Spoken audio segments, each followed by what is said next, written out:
ceux qui viennent de la région, en particulier ceux qui boulongent d'Aix, les séminaristes d'Aix-en-Provence, nombreux prêtres venus non seulement du diocèse mais au-delà. Un grand merci des frères prêtres, ce beau signe d'accueil parmi nous de Joseph.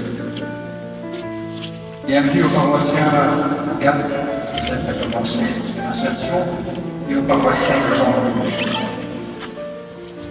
Mon commandement, le voici, aimez-vous les uns les autres comme je vous ai aimé. Il n'y a pas de plus grand amour que de donner sa vie pour ceux qu'on aime. C'est un bel évangile pour une ordination, Joseph, que vous avez choisi. Mais c'est un évangile redoutable. Et vous avez les deux parties, l'Église et l'évangile. Oui, ce commandement d'amour pour votre ordination, c'est un beau choix. Comme je vous ai aimé. Toute vocation naît d'une rencontre personnelle avec le Christ. Rencontrer l'amour de Dieu pour Jésus, s'être senti infiniment aimé, le comprendre comme un appel à transmettre cet amour. C'est l'histoire de chacune de nos vocations sacerdotales. Le 30 juin 1958, le père Jacques Hamel était ordonné prêtre à la cathédrale de Rouen. Le 26 juillet 2016, il était assassiné dans son église au cours de l'Eucharistie du matin. C'était il y a 10 ans. Sa vie sacerdotale s'était déployée entre les joies et les peines d'un service humble des frères. Dans son église, le père Jacques Hamel parlait de langage de l'amour.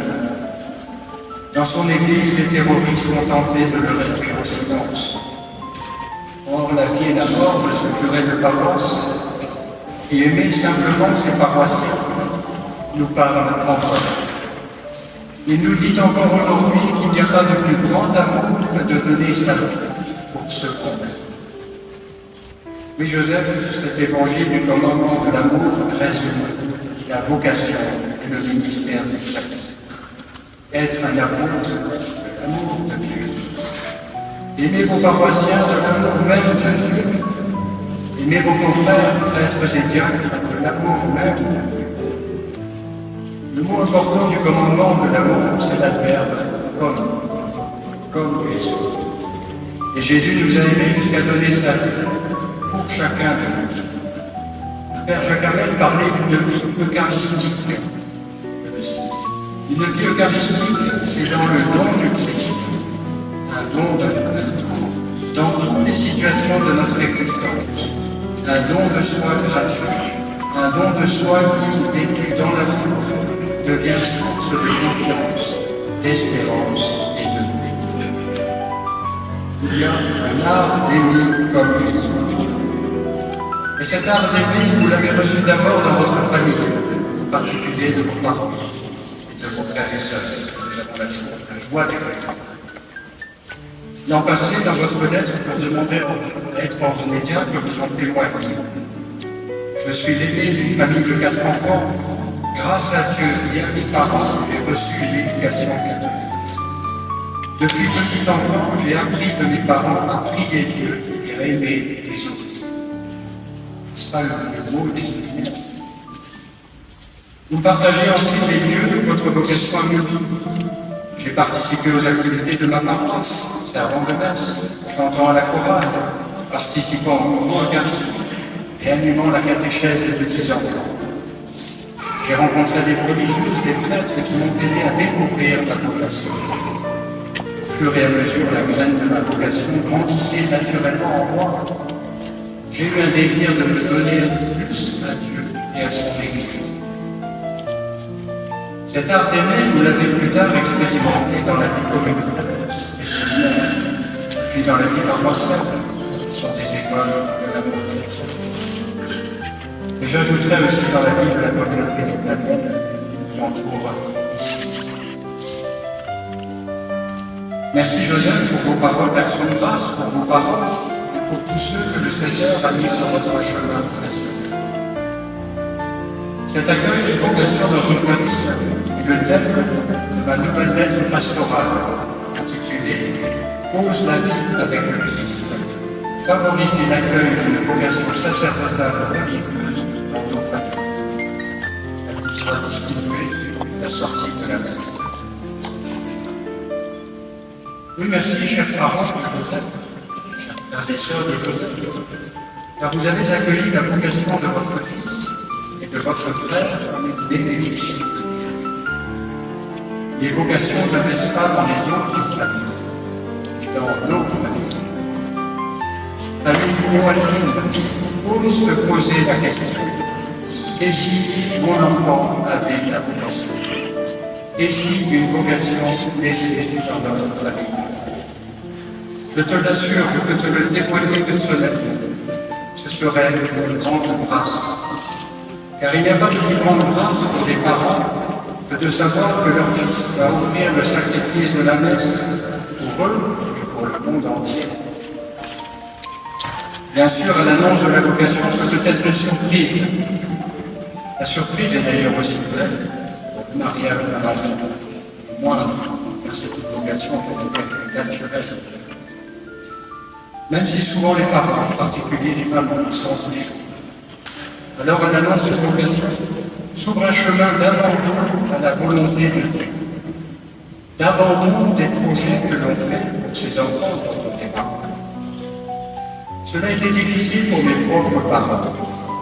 J'ai expérimenté qu'il y a eu un décalage dans le temps entre la perception de la vocation par les parents et l'acceptation par ses parents. Car les parents de consacrés ont une vocation de parents de consacrés.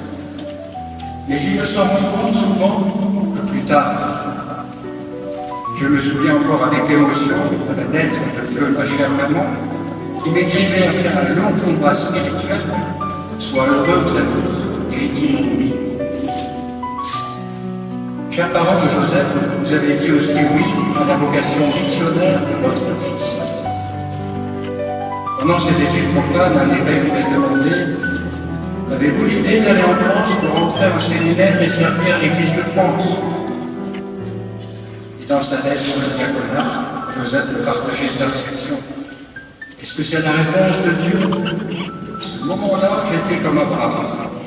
Par la foi, répondant à l'appel, Abraham obéit et partit pour un pays qu'il devait recevoir en héritage. Et il partit sans savoir où il allait. Et Dieu nous a conduits jusqu'à nos si belles montagnes et nos si belles vallées et nos si belles communautés chrétiennes.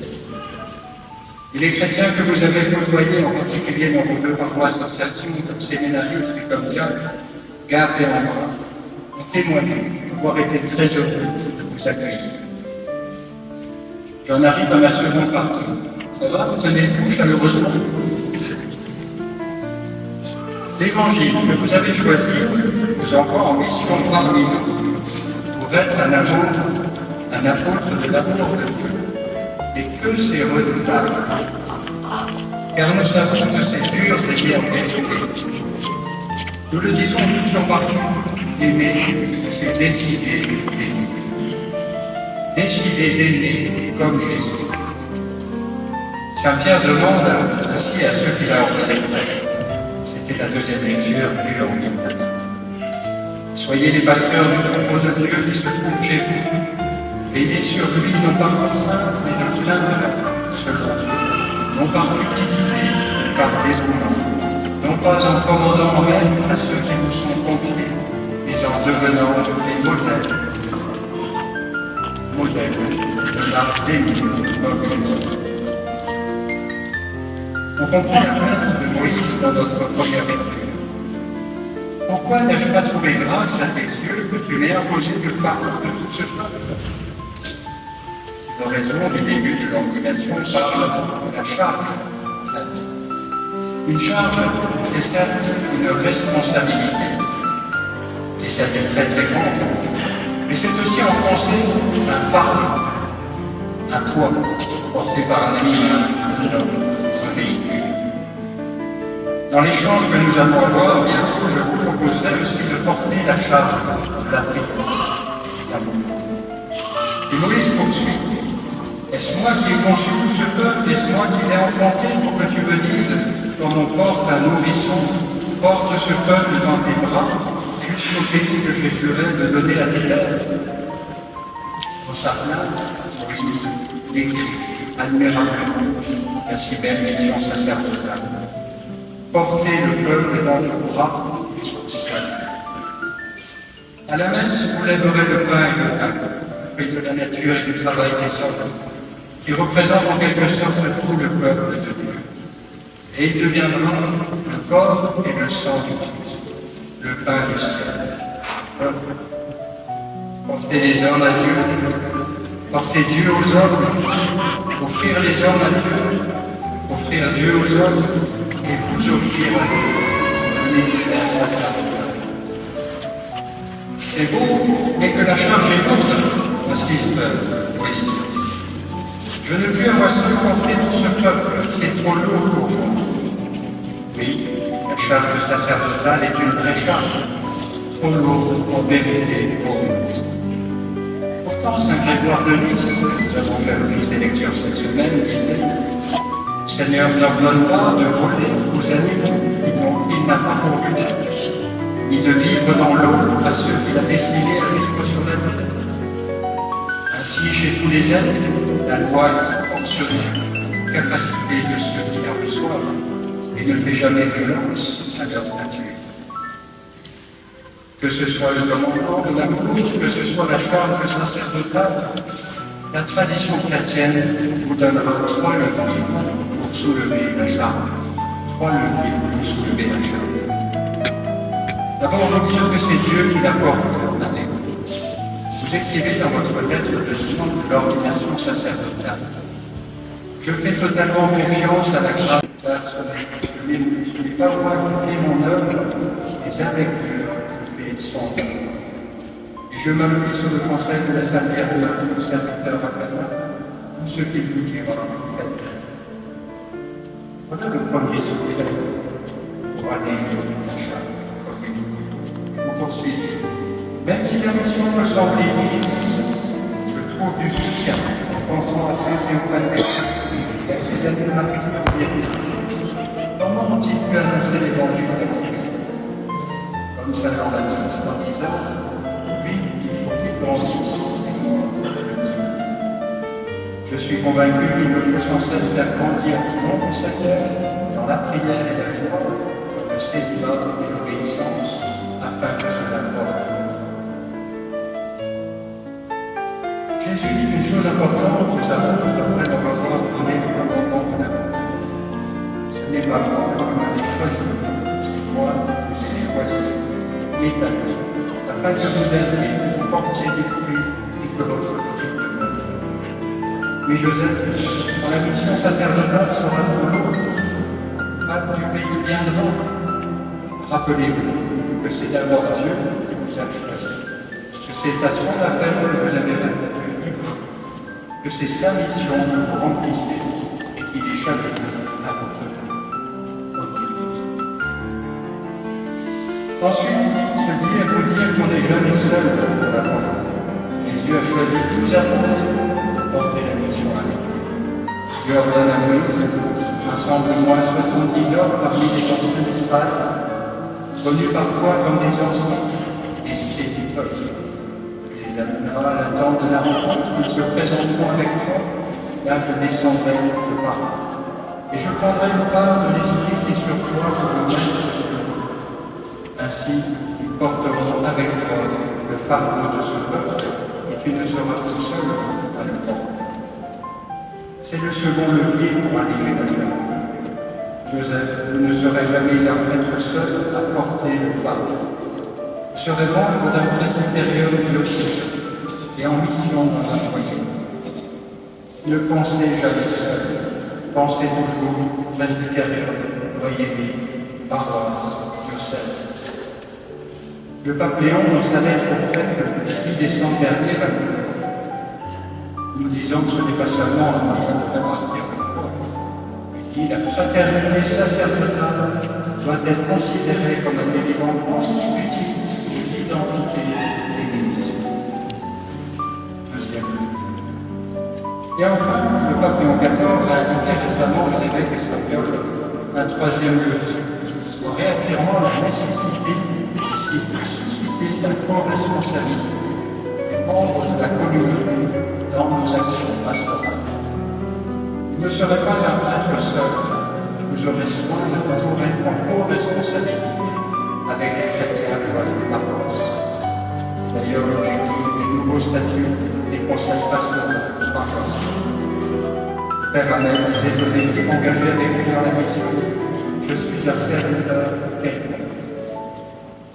Cher Joseph, on vous souhaite d'être heureux dans le ministère sacerdotale. Mettons-nous encore et pour terminer à l'école d'opération. Oui, Dieu nous veut heureux. Le mot revient constamment dans la bouche de Jésus. Mais nous rêvons d'une vie confortable, sans trop de soucis, d'une vie réussie humainement. Mais lui, Jésus, rêve pour nous d'une vie réussie